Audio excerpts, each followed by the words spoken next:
What's up, everyone? Thralls here once again. I'm Necrotic, and here it is. My top 10 favorite albums from 2021.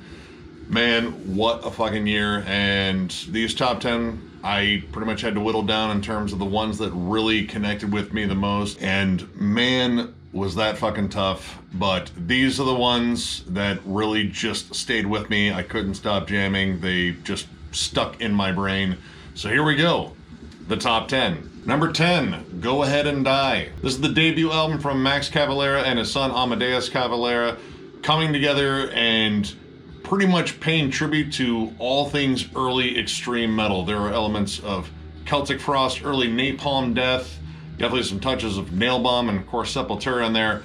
I was legit shocked as to how good this was. Like, not as though Max Cavalera hasn't been consistent in terms of delivering like pretty solid fucking metal, but this just feels so inspired and so focused on one particular era of music. Again, not particularly a style in terms of extreme metal, but just kind of a amalgamation of all things extreme in the late 80s and early 90s. I would say more late 80s. This album flat out whoops ass. Desolated, Isolated, the song Punisher, Prophet's Prey. The breakdowns are disgusting on this. There's a hardcore bite to this. The production is absolutely wonderful for what they were going for. This is amazing, and I'm so glad that Max got to do this with his son. Like, this is a killer father-son project, and this is just brimming with hatred and contempt for kind of the world we're in right now. And yet, 2021 hasn't been the best year. Better than 2020, but holy shit, this was definitely a bright spot in 2021. Definitely check this out if you slept on it for whatever reason. It flat out whoops ass from start to finish. Max and son fucking shit up. Awesome. Number 9, Wolves in the Throne Room, Primordial, Arcana.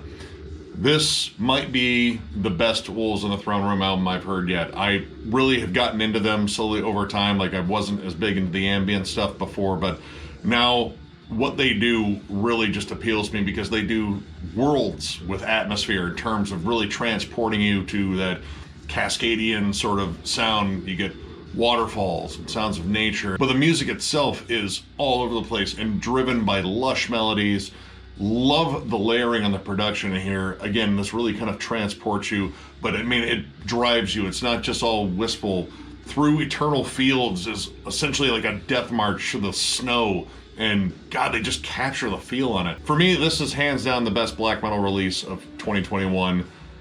It's just flat out amazing, and this band just keeps getting better, and they've been around for a while, but I think here lately, over the last couple of albums, they've really just honed in on a particular sound and are executing at such an amazing level right now. I had a hunch I was gonna like this one. The previous album was amazing, but this one, I think, even blows that away.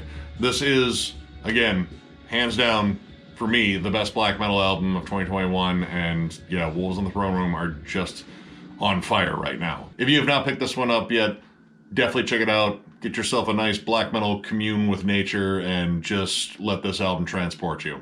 Amazing stuff. Tribulation, Where the Gloom Becomes Sound. Oh my God, in terms of songs this year that I cannot stop jamming, it is definitely Hour of the Wolf. The melodies on this album are so damn good. These guys blend, I guess you could say, black metal, melodic death metal, and flat out goth rock, and create some of the best guitar hooks I have heard all year.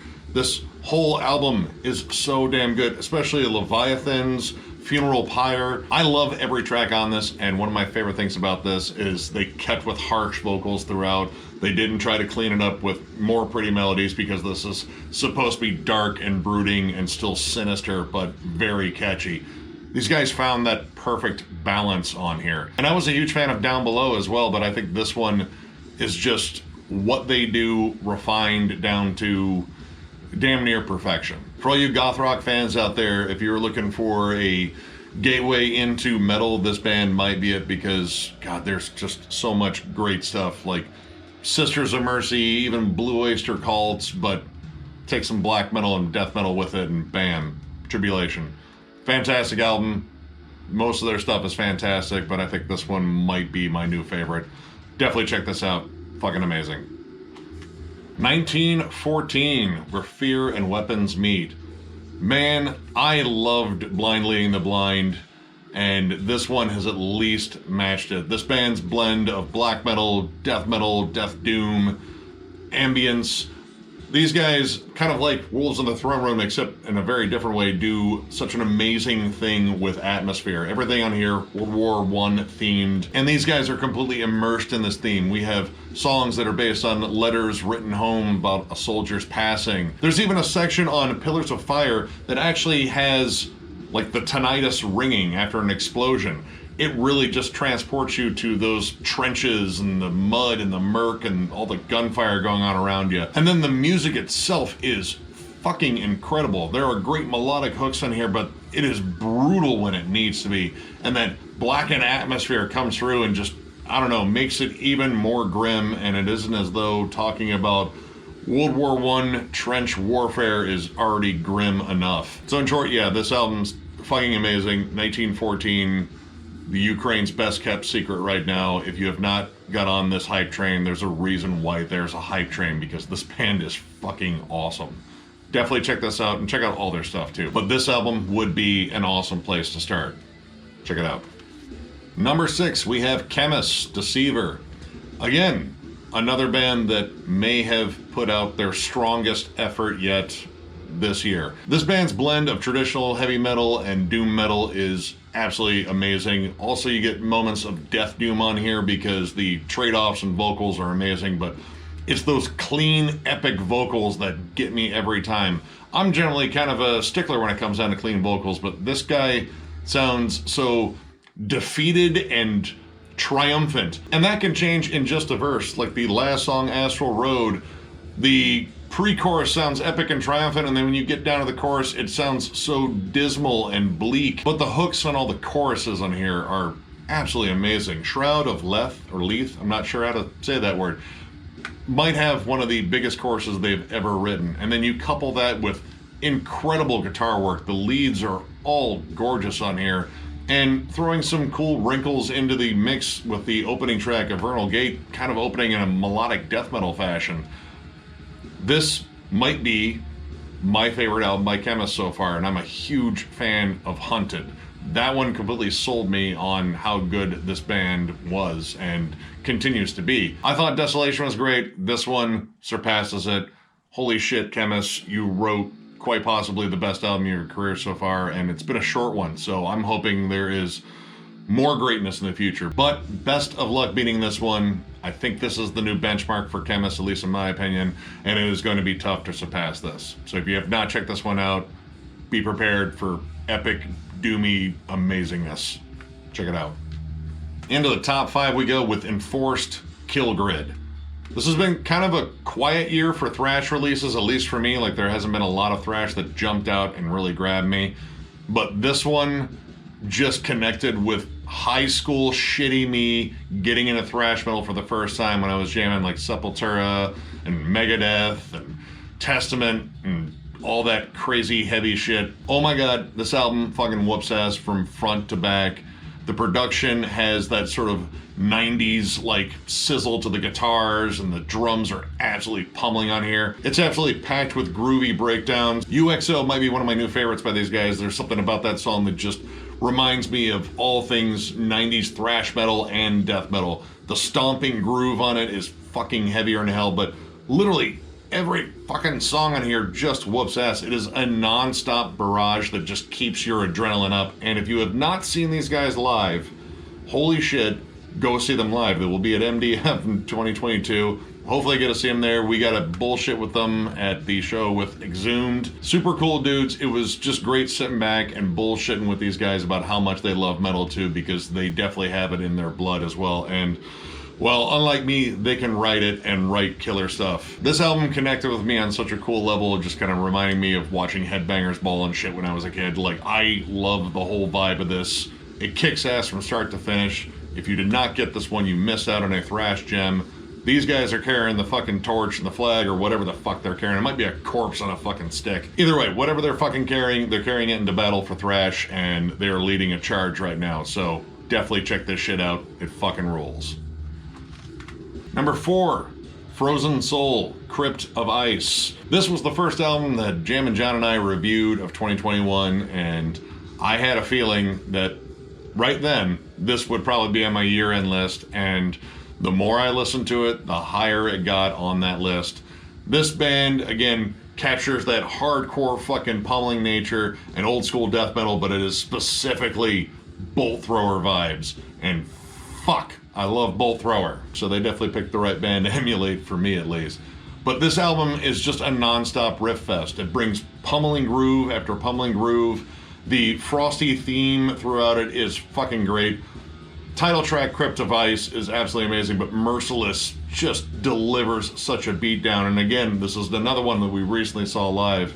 If you have a chance, see these guys live. They are fucking fantastic, and this is just the start for these guys.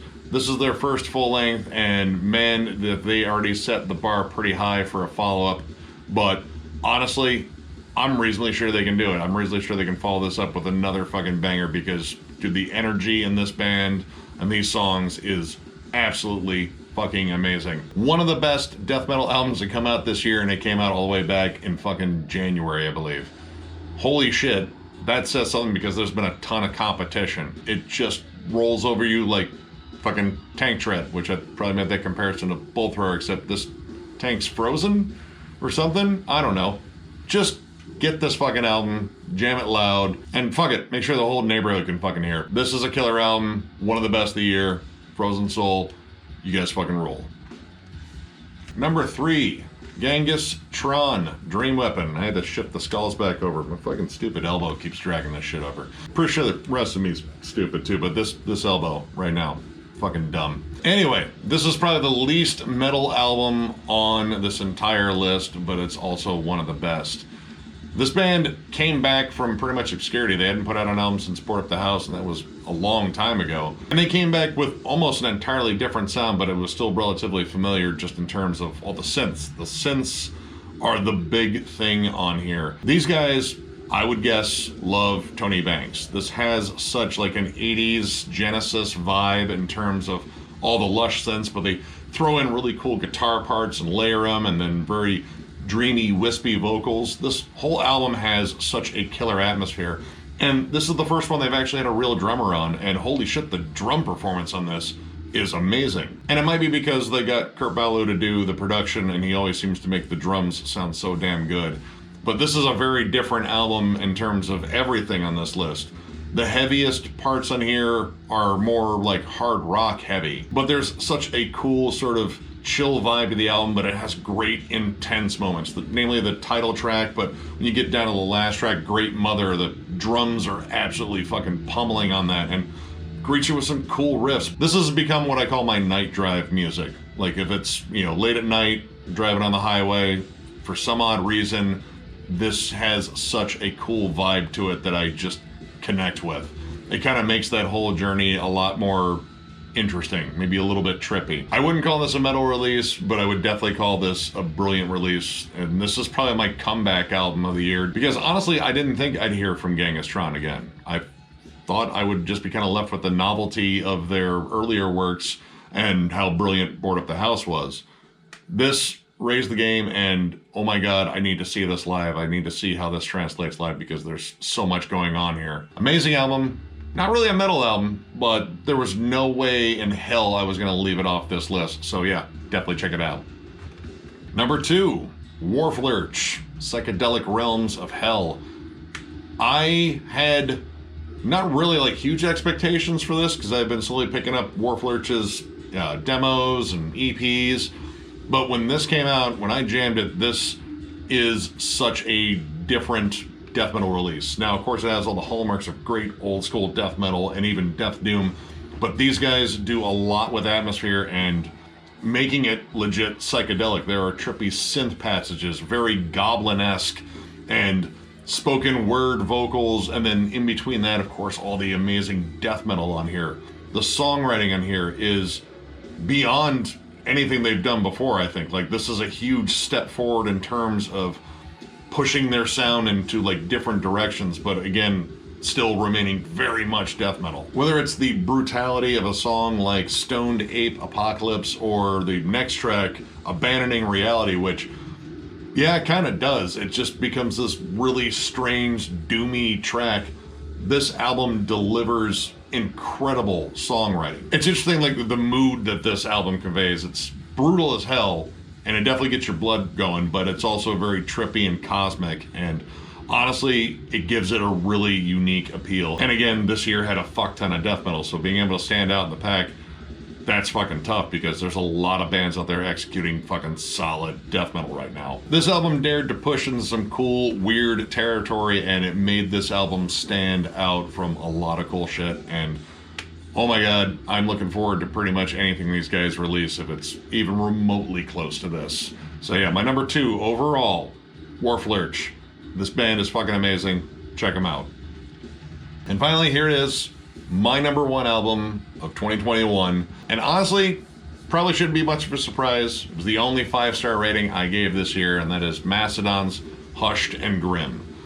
I have not connected with a Mastodon album like this since Crack the Sky. This album just flat out connects with me on a musical level and an emotional level. Since the theme of this was all about processing grief and the stages of grief, and how well the songs kind of covered all the different emotions that you go through on there, it made it that much easier to connect with this. This album is a really good balance of heavier material, like, of course, not like super heavy like their earlier stuff, but I would say Pushing the Tides does have some stuff more reminiscent of like Leviathan and Remission, but a lot of stuff that really stood out to me was some of the softer stuff, especially when it came down to like the lyrics and how, you know, it really relates to the subject matter. I think an emotional connection to music was something I really needed this year, and this album delivered on that. And it's a 2-discer, and I love every single track on here. There isn't really a track where I was just like, skip it. I wanted to keep listening to every track because, again, the musicianship, the songwriting was so well done. And again, I kind of felt like I was connected to it. But Sickle in Peace, More Than I Can Chew, Skeleton of Splendor, Peace and Tranquility, every fucking song in here I really love. And honestly, I like Emperor Sand. I think Once More Around the Sun's a good album. I think they really haven't written a bad album, but it had been a while since I think they wrote like a truly great album. This has probably been the most cathartic listen for me in 2021, but I have been so engrossed in this album, it's been hard for me to put down. Now, I do understand that this might be a bit of a divisive number 1, because I know there were a lot of people that didn't like this album very much, but I urge you to go back and listen to it. I know that some people have gone back and listened to it, at least in the comments, and said, you know what, maybe it was a little bit harsh on it. It might not be year-end material for everyone, but I think this album deserves a listen, and I think a lot of good can come out of it if you're going through some shit, because this definitely echoes a lot of the stuff that someone that's grieving would feel, and that became a very important theme. And if the music wasn't fucking brilliant, I think that theme would kind of fall on deaf ears. Luckily, they wrote one of the best albums in their fucking entire discography, I think. So yeah, my number 1 this year, Mastodon, Hush and Grim. I legit wasn't sure if Mastodon was going to be on my year-end list, to be honest. Like, I figured the new album would be good, but it would be kind of just good like, you know, the more recent, like, last 3. They rose to the occasion. They blew me away, and that is why this is my number 1. Oh my god, check this album out. It's amazing. Alright, well that concludes 2021, at least musically. Those were all of my favorite albums this year. There were so many other albums I could have thrown on here. I could have made probably a top 50, top 60 maybe, but that's a lot of videos, and I think 40 is already a lot. But there was a ton of stuff I love I just had to leave off, unfortunately, just because there was no room. But I thoroughly enjoyed this year, musically at least. There was so much good stuff being put out, and I'm hoping 2022 is just as brilliant, because I want to have more stuff that I connect to like that. Again, I love the feeling of finding brilliant albums and just wanting to fucking jam them over and over again, which is what I do because I'm fucking obsessive about this. Anyone that hasn't figured that out yet, this is your first video. It has to be your first video. So once again, of course, if you have not put your favorite albums down in the comments down below, go ahead and throw some out there. There are probably some that I missed, of course, because I can't list everything, even though I did fucking try. like way too hard too. But I'd like to know what you guys think, of course. And as always, if you enjoyed this video, give it a thumbs up. And if you are new to the channel, subscribe, because we do stuff like this all the time. We're also on Patreon. If you'd like to help us out, there will be a link down below, and we still have shirts available. If you would like one, hit us up on thrallsofmetal@gmail.com. Send us a message, put shirts in, and we will get back to you and hopefully sell you a shirt. Thank you all once again. What a fucking year. It was better than 2020. I'm out of nice things to say about 2021 other than the soundtrack is pretty badass, and you guys are badass.